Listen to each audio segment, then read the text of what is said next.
Should Milwaukee regret their decision to hire Doc? This has a couple of different angles because should Milwaukee regret hiring Doc Rivers? Not necessarily, considering that they hired a coach in the middle of the season who was a veteran head coach. He was probably the best guy available. But I think a bunch of decisions before that, Milwaukee should definitely regret that led them to having to have Doc Rivers at this point in the season. What So kind kind of of going decisions back we and taking a talking look about? at that. Yeah. So going back to the playoff series that they lost against the Miami Heat is when this whole mess started. They lost as the 1 seed to the 8 seed based on so they fired Mike Budenholzer, Mm-hmm. who was their head coach. They had won a championship with him and that core group of players, Drew Holiday, Chris Middleton, Brook Lopez, Giannis.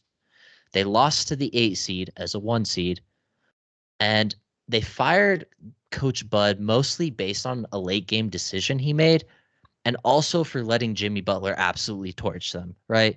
They're having Drew Holiday guard him. They weren't sending doubles. They're just letting him go one-on-one, right? A couple bad, late game management things. And, that leads to their offseason. And the Bucks, they get rid of Bud.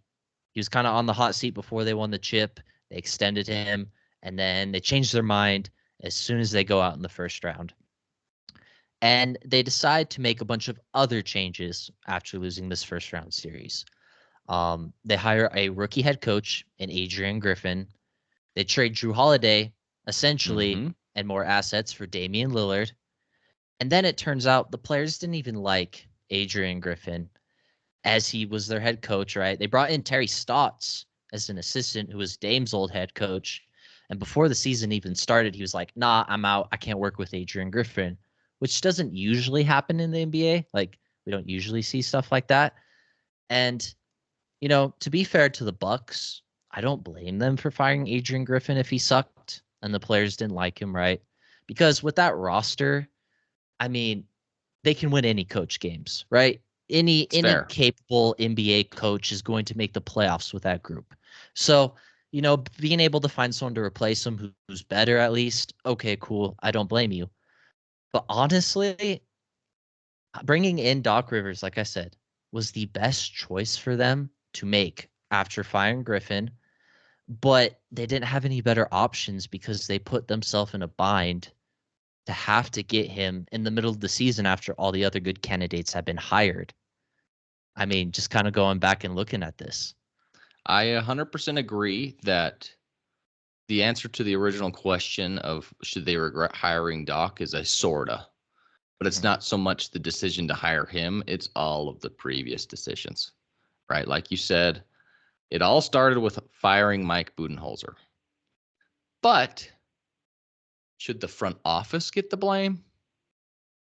I'm of the opinion they shouldn't get all of the blame. Obviously, they're making the decisions, but the person that gets out of this scot-free is Giannis Antetokounmpo.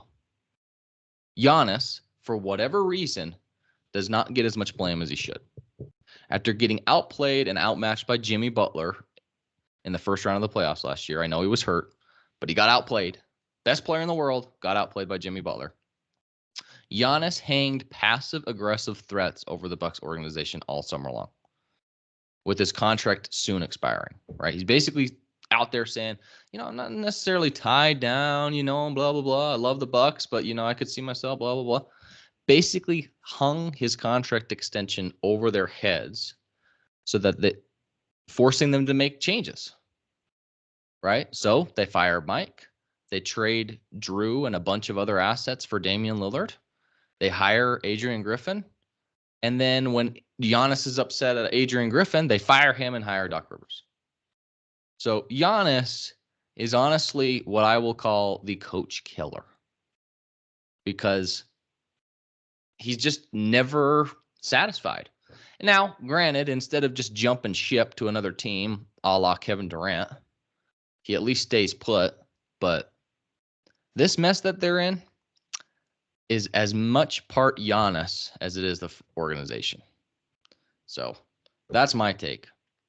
They need to blame should go to Giannis here.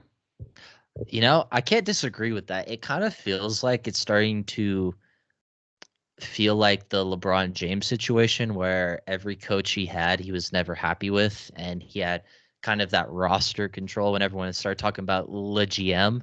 It kind of feels like Giannis is starting to get a little bit of that power over the Bucks organization after he went and he won a ring, and he wants all these decisions made quickly in order for him to stay. He did end up signing a contract extension after the Dame trade and all that fun stuff, and that team did a lot after losing to the Bucks, which I think was an overreaction to do that much to that team.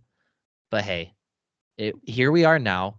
And not only that, I feel like the guy they hired in Doc Rivers is the type of guy who's not going to make the situation better either.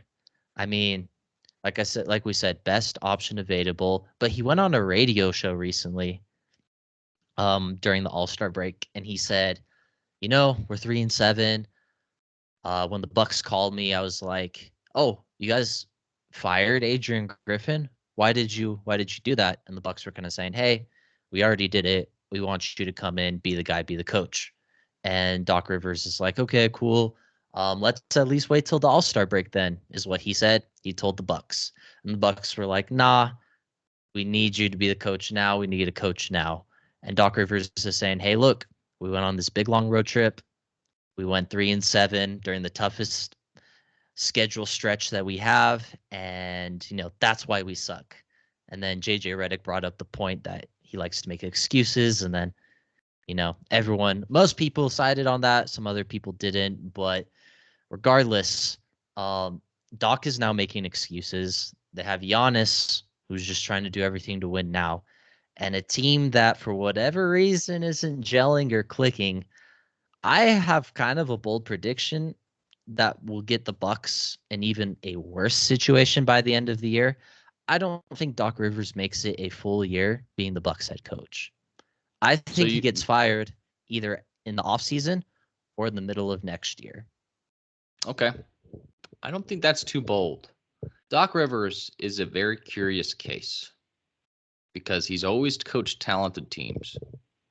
At least to my knowledge, I've only followed him ever since he was in Boston. So Oh, you're right though. Every team he's had has had stars. always had Stars. quality players to coach with. And I've never seen a coach ride one championship more than I've never seen a team ride one more championship than the 2008 Celtics. Oh yeah. That team, Paul Pierce is out here talking like he's on Dwayne Wade's level. You know what I mean? So that team is just riding that till they die, literally, often to retirement and beyond. But I've never seen a coach ride one championship like Doc Rivers. And does Doc Rivers really give you anything more than they had in Mike Budenholzer? You know what I mean? That's what I'm trying to say is they did all this hocus pocus to ultimately get back to square one, where they're still having issues with the coaching. Their team is still not gelling, even though the team previously, they won a championship. They were the first seed in the East. They were everyone's favorite to even win last year, and then they choke job against Miami. But to be fair, Jimmy Butler went on an all-time playoff rampage. So, the only team that he wasn't able to dethrone was the Denver Nuggets. But man, it's just interesting what's happening in Milwaukee, because had they just stayed pat in the offseason with Mike and made the trade for Lillard, you can look at it as we need to satisfy, Giannis. But having to do both, I think you could have done one or the other and been fine. Yeah. And I mean, you bring up a good point. I think they still could have traded for Dame because honestly, at the time of the trade, I thought it was a good trade for them. Like, I'm not even mad at that trade because I figured they would still have the defensive personnel on that roster to still be good at defense, right? Like, Drew Holiday was very important for them, but they have other players who should still be able to step up, right? I mean, just in the starting lineup, they still have Giannis and Brook Lopez. So that back end should at least be taken care of. And that was one of the big problems with Adrian Griffin was all the players were complaining about his defensive schemes all the time because they try to switch it up. stopped playing Brook Lopez in a drop so much. They tried to go gamble for more turnovers, and they just ended up blowing it a lot of times and giving up easy buckets to the other team. And, now Griffin's gone, and now Doc Rivers is trying to fix this mess. And it's kind of funny because, like you said, I remember I saw an interview of him when he was in Philly, and he was talking about ask what he thought about that current Philly team. Keep in mind, they had just got James Harden. They had Joel Embiid.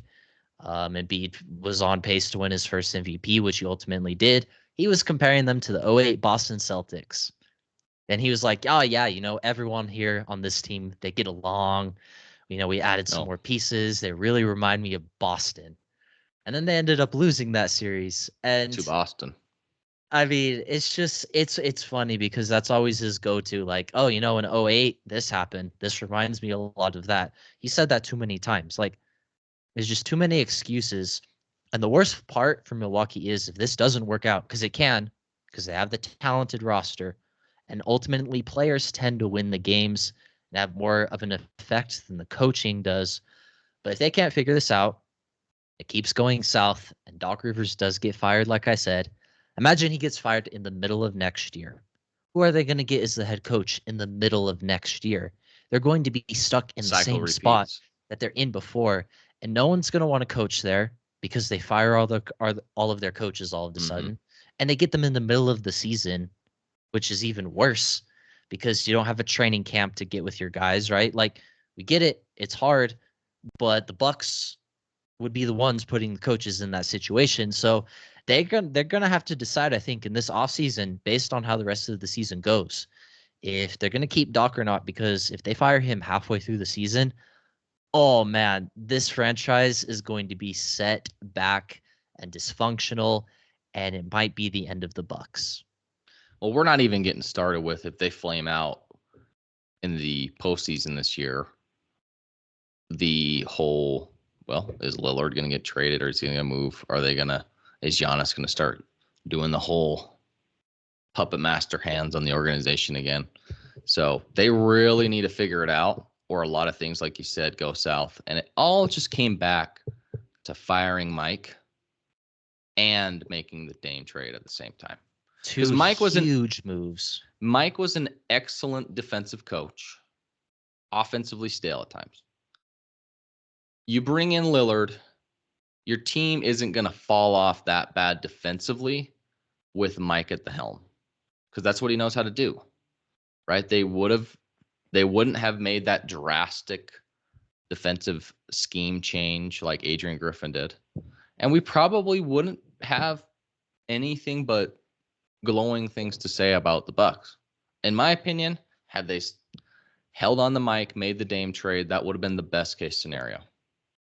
And they just, because Giannis was threatening in a passive aggressive way, they did too much too soon. And that's why they're in the boat they're in.